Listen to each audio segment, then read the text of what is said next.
when I was 12 years old in the 6th grade.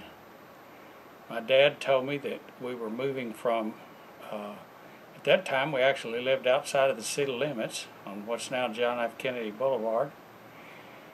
And I had to sell my horse and give away my dog, and we were moving over a funeral home. And I'd never been to a funeral in my life. I was 12 years old. I was not very excited about it. My dad said the first year we lived here, I took my BB gun and shot out several windows as my sign of rebellion. But I did adapt, had to change schools, mowed the grass, cleaned the toilets, did a little of everything. When I was probably 28 years old, my dad named me as president of the funeral home. At that time we were probably doing about 125 services a year. And I continued that capacity till my retirement about 5 years ago. Working at North Little Rock Funeral Home was the only job I ever had. We've been very blessed. Our business grew from that 125 to probably 400, average of 425 cases a year when I retired. My dad had retired in the meantime, and there's been a lot of changes. Been a lot of changes in the funeral customs of the people, a lot of changes in the work that the employees have to do. When I first started working, you worked 7 days a week, and you got 1 day a week off, and your day a week off was the day that they weren't busy. So you might go to work that morning, and Dad'd say, well, we don't have any funerals, why don't you take off today? Probably most employees, there was no hourly wage, but probably most employees worked 50, 60 hours a week. We were on call generally every other night. We were on call on weekends, and the weekend started on Friday night, went all day Saturday, all day Sunday until Monday morning. Sometimes when we weren't very busy, I'd take my chair and sit out. The entrance to the funeral home back then was on Main Street. I'd sit on Main Street and watch cars go by just because I'd gotten bored and sitting here all weekend by myself. I kind of looked forward to maybe getting a call or two. We'd get a death call and you'd be here by yourself. Well, we'd go behind the funeral home and get one of the priest girls to come over and answer the phone while we could make the removal. It was not unusual to make the removal and embalm the body, call the family and wait on the family and work the funeral. It wasn't unusual for it to be a one-man thing. And I worked every other weekend until I was probably in my early 50s. I can remember Kay would get out the calendar and put an X on the weekends that I was due to work. But all that's changed. You guys that are working here now have got a lot better deal than we had in the old days. There wasn't any mortuary service. There wasn't anybody to call to make night removals. And it's changed a great deal. And as I said, the customs of the people have changed a great deal, but some things never change. A death in a family is probably the most important, biggest happening in most people's life when they lose someone that's close to them, whether it's mother, dad, child, wife, whoever. So our job is still as important as it ever was to treat the deceased with dignity and respect and to help the people during one of the most difficult times of their life.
probably 13 or 14, we started mowing down here. And shortly after we started mowing down here, they had a pigeon problem here at the funeral home. The pigeons would roost down under the bridge at the interstate, and then they would fly up here and hang under the eaves during the day and poop on everything. So Stephen and I started bringing our pellet guns down here when we mowed, and we became known as the pigeon slayers, because we would sneak around the funeral home and kill the pigeons off. And where they really liked to be was in that gap between the two buildings, and we would crack that door open and just barely stick our barrel up through there, and we'd look at them and we'd pick them off sitting on those eaves up there. And it didn't take too long before we no longer had a pigeon problem here at the funeral home nor over there under the overpass at the interstate. So we solved the pigeon problems back when we were teenagers.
Started working down here was we mowed and weed eated down here in the summers for a few summers working at the funeral home.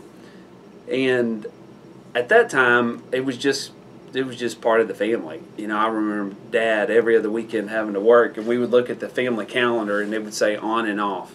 And when we wanted to schedule something for the family to do, we had to always see if it was Dad's on weekend or off weekend, and we only planned things on the off weekends.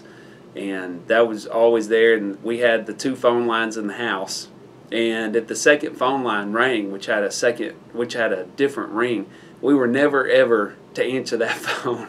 And I remember once or twice Stephen and I would answer it just to kind of test it and see what it was, because we didn't really understand. And my dad, he's a calm man and he really doesn't get mad, but he definitely got upset when we answered. We call it the bat line.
I often wish my granddad was still here to see where the funeral home is today. I know he would just be amazed to see where his company has turned into and all the wonderful people.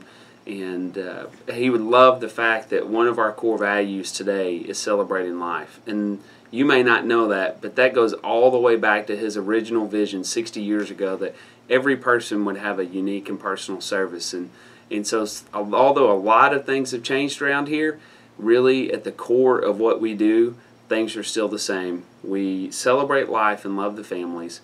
We honor and glorify Christ, and we work together as a team to serve the needs of the families and the communities. And when my granddad started, he instilled that here in this funeral home, and he passed it on down to my mom and my dad, and now they've passed it on to Leslie and I. And I'm just so proud to be able to follow in their footsteps, and grateful for my wife Leslie, who keeps me in check and keeps me on balance. And more than anything, I love the people that work here. I love every single person that works here, and I see this as my ministry, to fill into the lives of the employees that work here, and through them we literally touch. This year we'll touch over 1,000 families, and that is just amazing to see Christ spread like that. And so I know if my granddad was here, he would just be in love with everything that's going on.